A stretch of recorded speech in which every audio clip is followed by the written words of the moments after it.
mara medhukun ning arepan. Ning kenapa dina iki kok sepi tanpa wong mara? Ora ana dhuwit mlebu nek kaya ngene iki. Monggo seneng ati kuwi do mara nang kene kuwi wong wadon dalu pengasihan. Gelem tak mori iki mesti kasembatan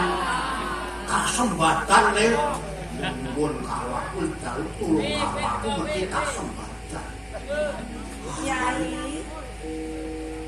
Yai Brajono.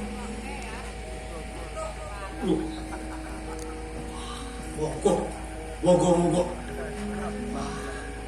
Kanjeng aku ten monggo lenggahipun adulanan ta. Pomana wong mara tulung karo aku sing dintarene Kanjeng Ratu Winten andur ora tekan kaya aku karo Kanjeng Ratu Winten kaya niki. Dadi mau panjenengan iki wis ngrasani aku. Sampun tamu mboten nate tindak dateng wong barong niku. Sak menika. Nggih. Kula duwe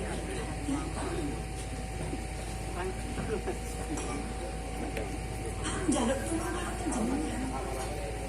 Nggih samestinipun namara rene iki mung njaluk tulung nek ora njaluk tulung ora bakal mara rene. Ora kelingan karo bapak gurune. Nggih kelingan utang kok ora kelingan Mbak Dun. Ayo kala-kala nggih kuwe wonten papan kula wong mboten kados maten meni. Lah wonten kraton menika nembe kathah Simrono. Mboten saged ditinggal. Sekedap memang sampun terima to kula wong tuwa kena dicili karo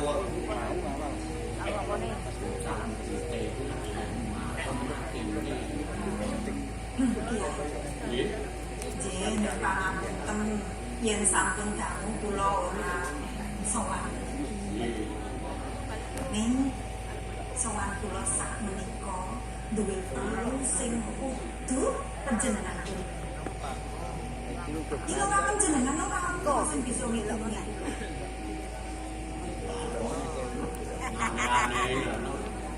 Desipun kula menika mboten saged napa. Ora ana sing bisa ngilangnya kula. Nopo menika?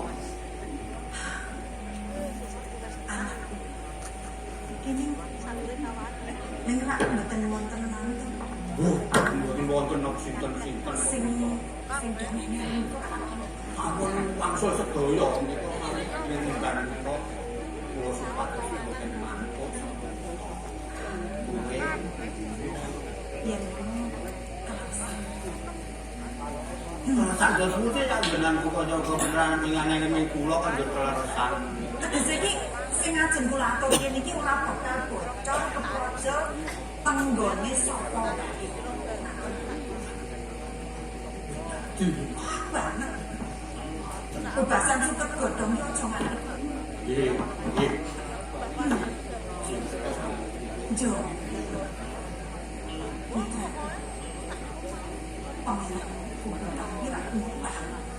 Kepengin jumeneng Panji Upah pengen jumeneng ing papane sono menika ana siji jeneng pangeran Panji sing loro Raden Indah